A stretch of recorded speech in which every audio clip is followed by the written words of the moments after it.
Welcome back to I Can Science That, where we are continuing to collect evidence for the potential for a flat Earth.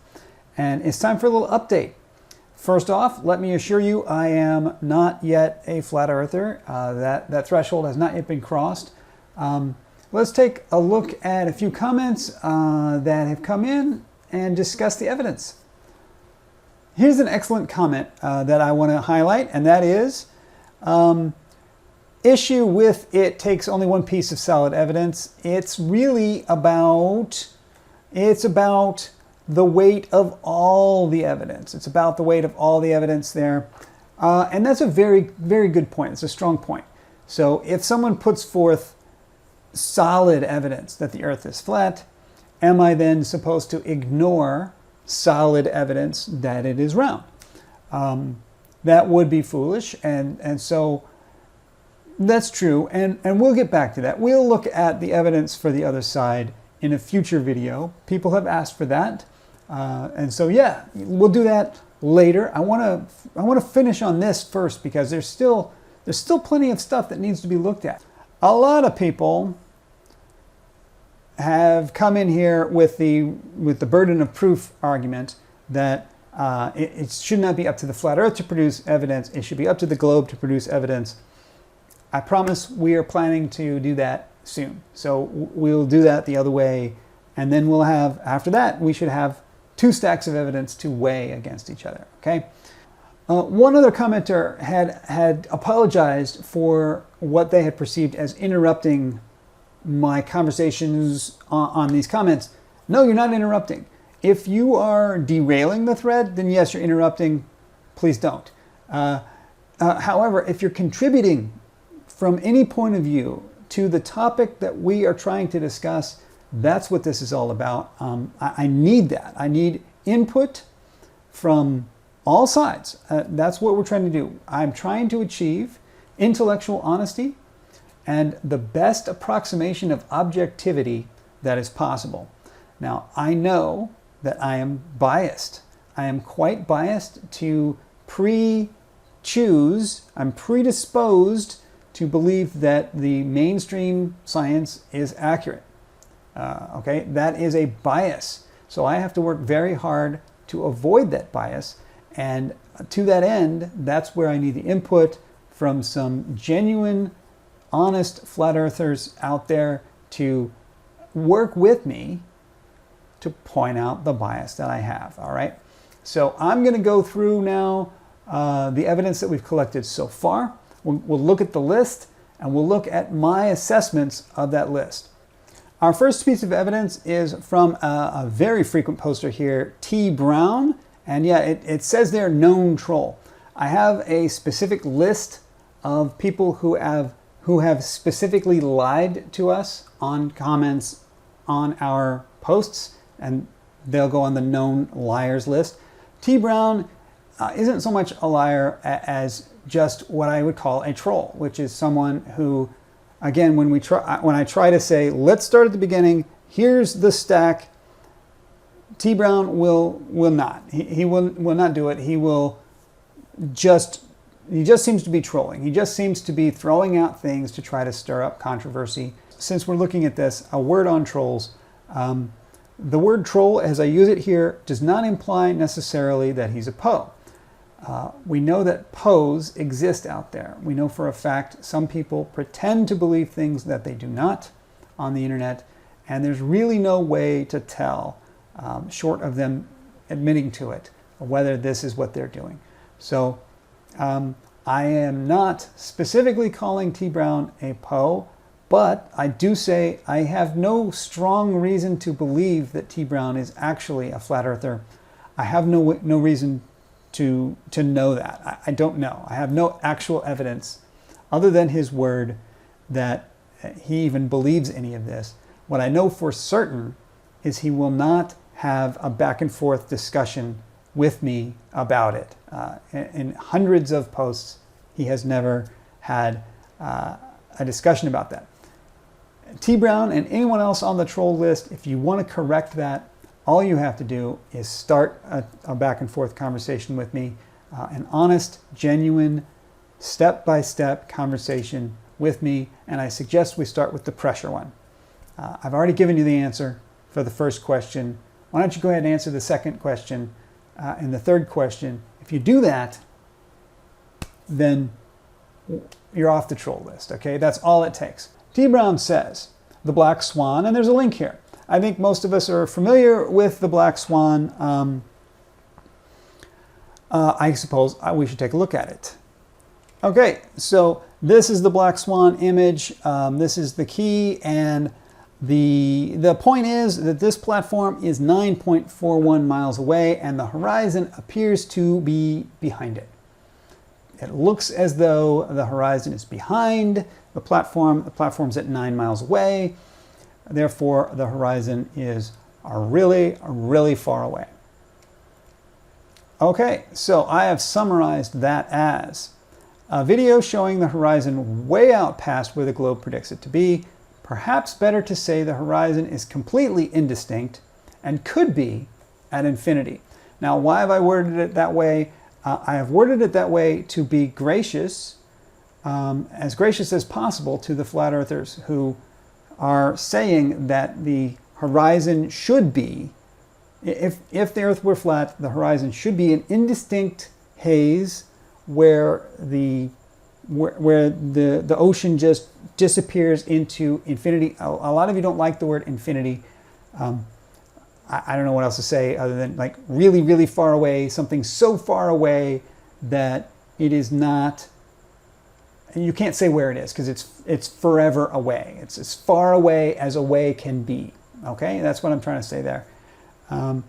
And I will note I did have to reword this a bit from the way it was worded originally, because originally the submission was breaking rule number 2. The original submission is saying that it can't be a globe of a particular radius because blah, blah, blah, blah, blah.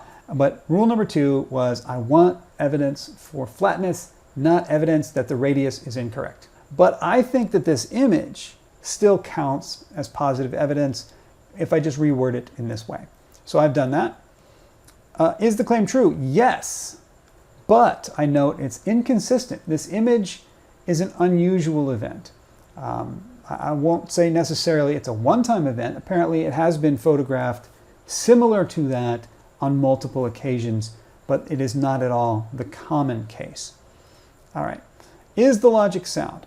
As originally stated, no, the logic is not correct. So I want to stress that if somebody wants to engage with me on a conversation where we go step by step through the logic, building and building, I will be happy to do that with you.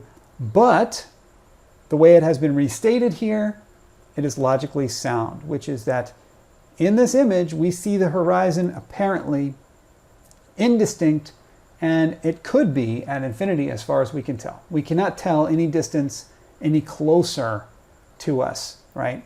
And therefore, that's consistent with a flat Earth, okay? So that makes it logic sound. All right, but that brings us to alternative explanations. Alternatives. Could be the Earth is flat, but the rarity of the comparative rarity of the observation makes us note that on some days it looks like the Earth is flat, but on some days it looks like the Earth is a globe.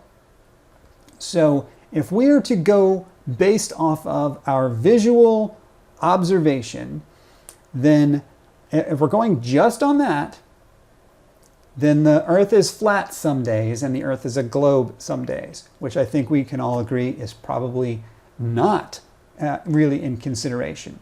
So there is some phenomenon that is causing it to look this way on different days. I think that is beyond logical argument. That is just logically sound. There is some phenomenon causing it to look different on different days. We actually do have a proposal for what this unknown phenomenon might be, but ignoring the proposal altogether, again, trying my best to be flat Earth friendly as possible, let's ignore what the explanation is, and just say it's unknown. So how can we compare A versus B? Either it is flat, but on some days it looks round, or it is round and on some days it looks flat. Which one is more likely? So far, we'll just give it a 50-50 until you give me more to go on. So what more do I have to go on? I have, first question, which is more common? Whichever one is more common, I would be more inclined to believe that is the one that's more real, and the other one is the extreme case of this mystery phenomenon, right? We expect that there is a phenomenon of some kind, and it is causing this effect sometimes. So I would, with nothing else to go on, if it happens rarely, then I think it's not logically solid, but maybe it's a nod to say that the more common one is more likely to be accurate. So that says that's a nod to B. Number 2, since this is an optical phenomenon, is there any obvious sign of optical variation in the images, which we could potentially correlate with that distance to the horizon? A shows obvious signs of visual distortion. When you look at that image, it's obviously distorted. There's no question that is distorted. And therefore, when you look at nice, crisp, clean images, you see a horizon where the globe wants it. And so it seems unlikely that an optical effect would cause the image to be crystal clear but altered, whereas when it is indistinct, blurry, and distorted, it is somehow revealed to be correct. That seems very unlikely. What else? I say number C here. Now I'm inviting, do we have any proposals for what the unknown phenomenon might be that could explain one or the other? Option B, which is the globe option, has known science that backs that. We have known science, we have simulations, digital simulations have been done of this, and that back that up. And whereas A, the option A is pure speculation with nothing more behind it as far as I am aware. So again, a nod to B. So we have a nod to B, a nod to B, a nod to B. Everything is pointing to B. So last, I will invite, I know that I'm not objective here.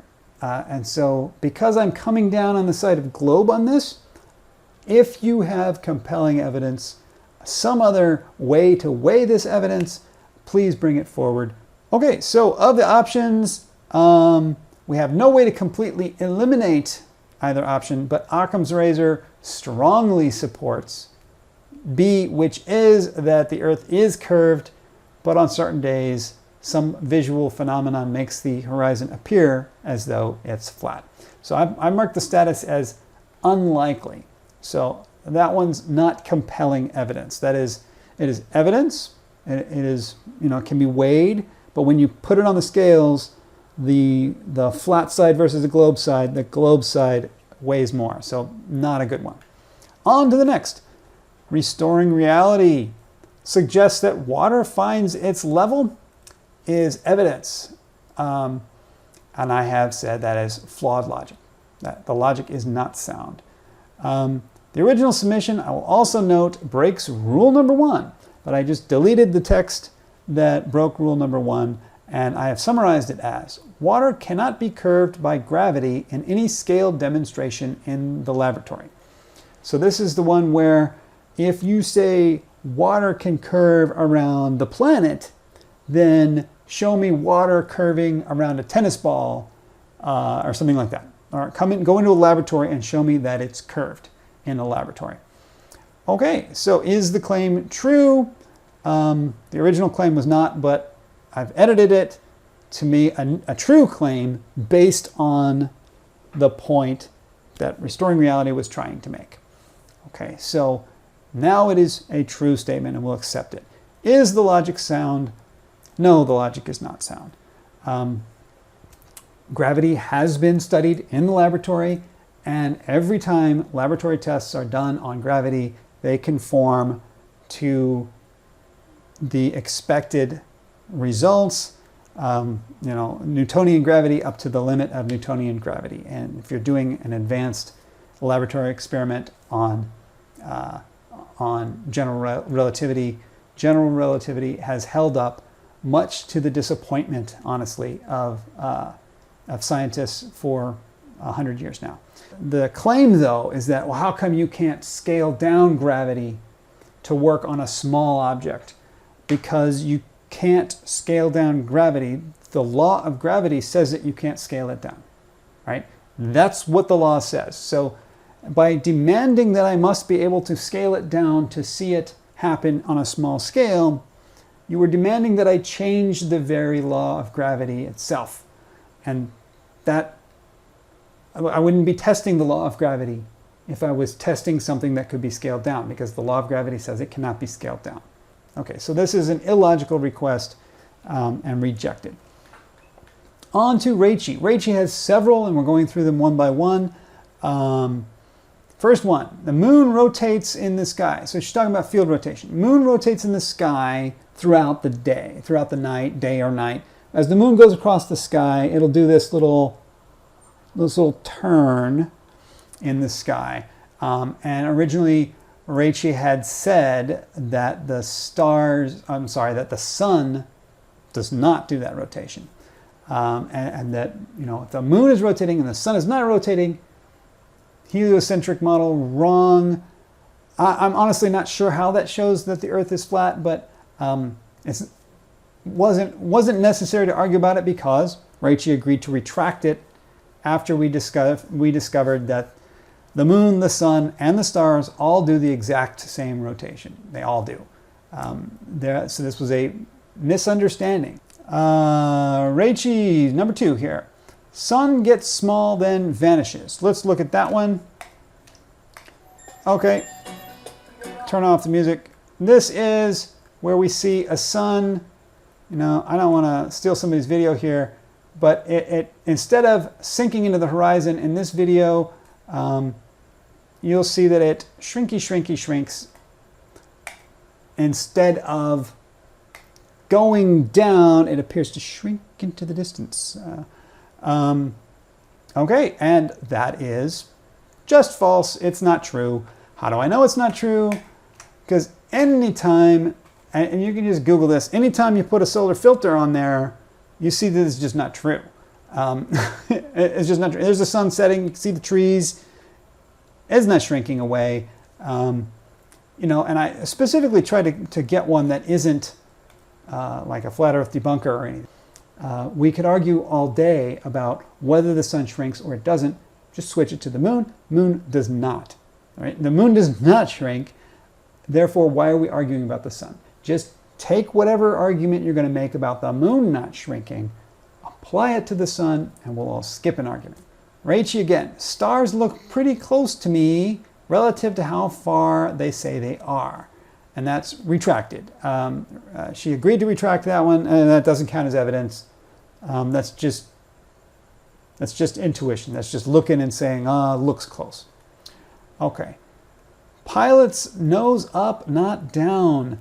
I've got it marked as investigating. This is one I want to talk about. Is the claim true? Yes, it's true. Pilots do not need to continually push the stick in order to compensate for the curvature. Is the logic sound? And I said debatable.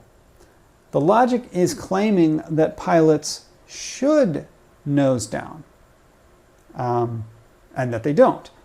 And I have explained in a series of videos that my understanding of the situation is that pilots have no need to nose down on a globe, no matter what you mean by that. It could mean a number of different things. And if you mean pushing the stick, like push the stick to try to, force that plane to turn, no, the plane does that.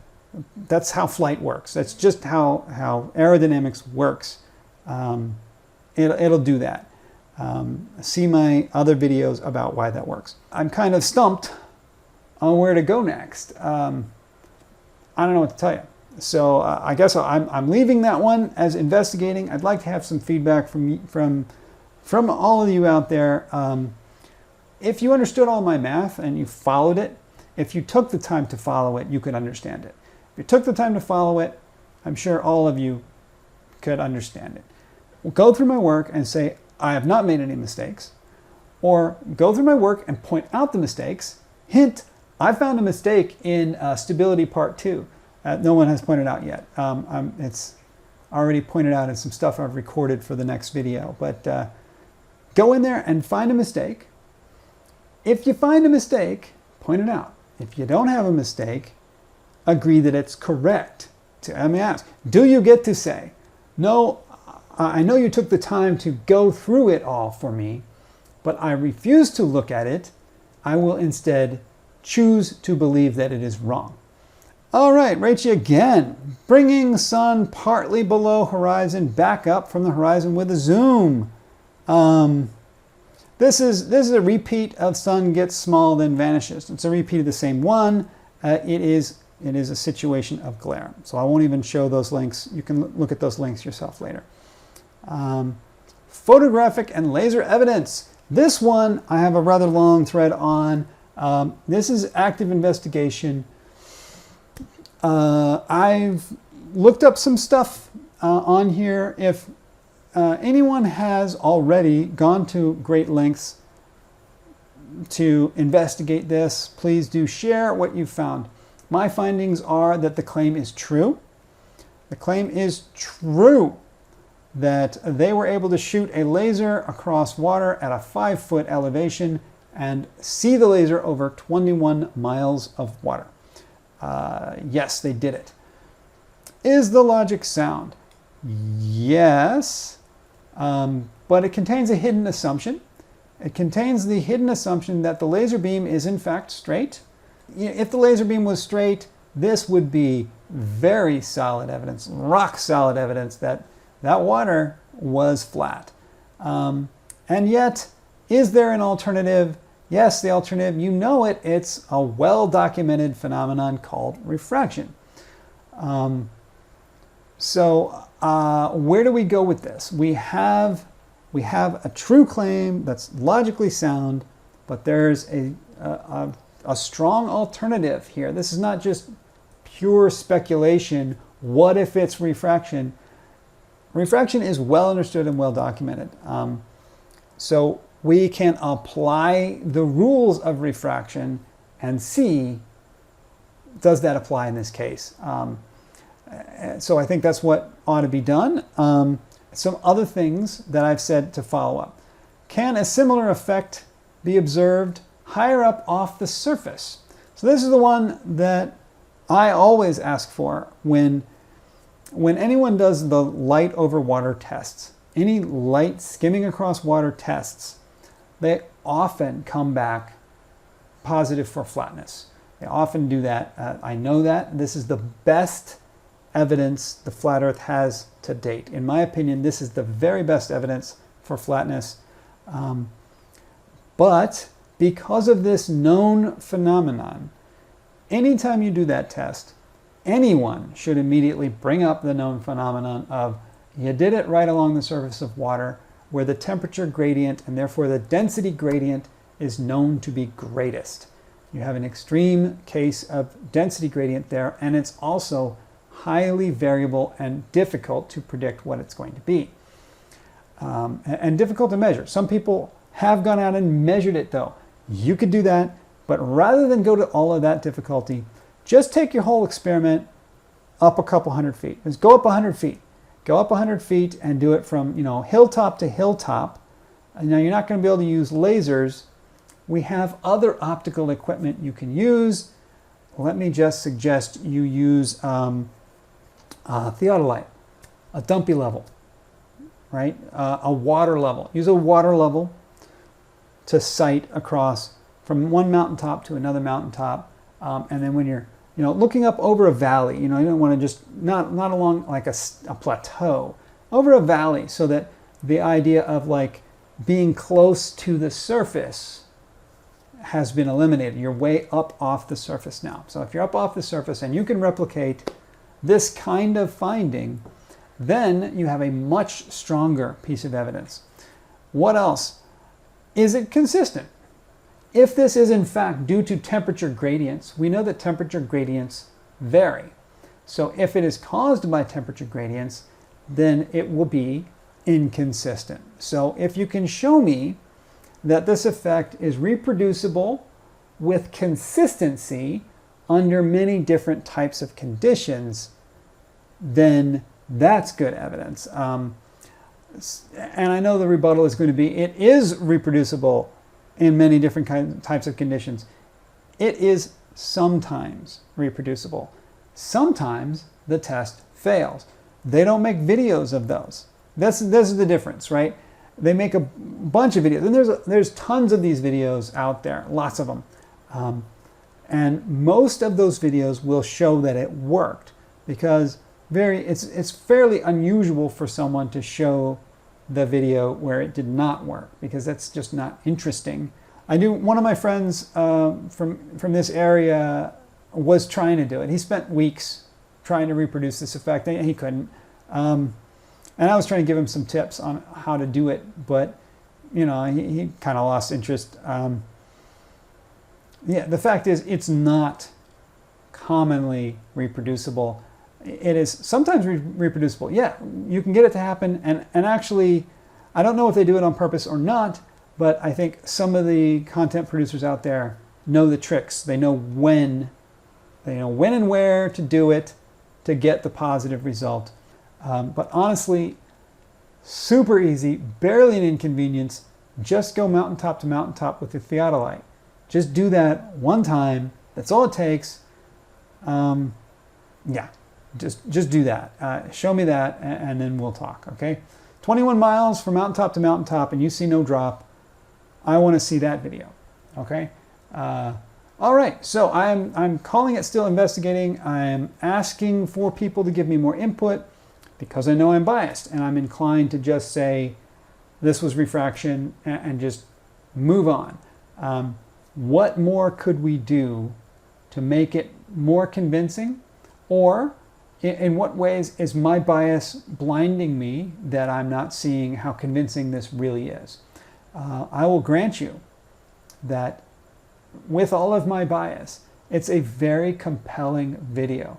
If I watched that video and I did not know about refraction, I would be quite surprised by that. I would be really curious, and I would have to investigate, right?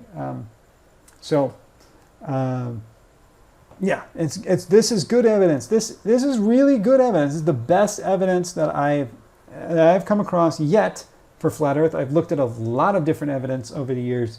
And I don't just mean this particular video. I mean there's a handful of laser across water tests. It's a well-known thing. It dates back all the way to Rowbotham, who did it on the Bedford Canal.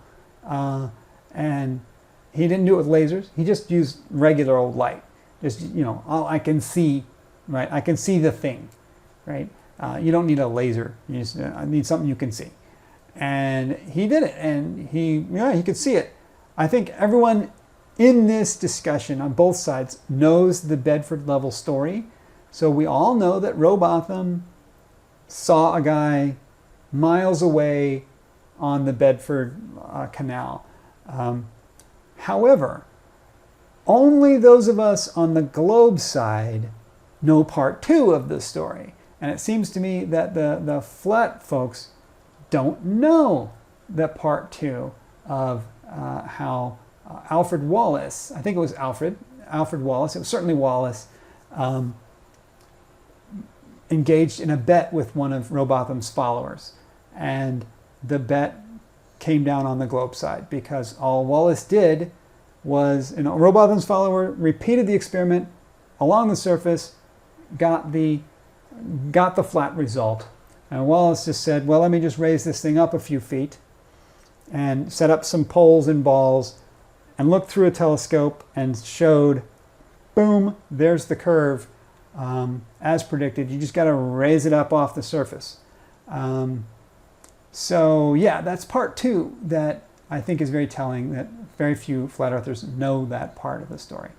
Okay, so please do help me find my biases, and please do engage in civil, straightforward, genuine conversation. I want to build a logic stack that I keep talking about. That's the only way I'm going to change my mind. It's very difficult for anyone to change deeply held beliefs. It doesn't just happen. Evidence doesn't do it. Showing pictures like this to someone will not change someone's mind. Let's not kid ourselves about that. But I am firmly behind intellectual honesty and logic, being open-minded and as objective as I can be. Part of being intellectually honest and objective is recognizing my bias, so I could use your help overcoming any biases that could be there. And the only way we can be objective is if we build this stack of logic very carefully, and we agree at every step before we go jumping off the stack and diving into the pool. We have to agree with each step. Okay, let's take it from there. Anyone who's willing to do that, let me know. And please do keep the evidence coming. I'll see you guys in the comments after this one. There's going to be some editing because this is way too long. Bye.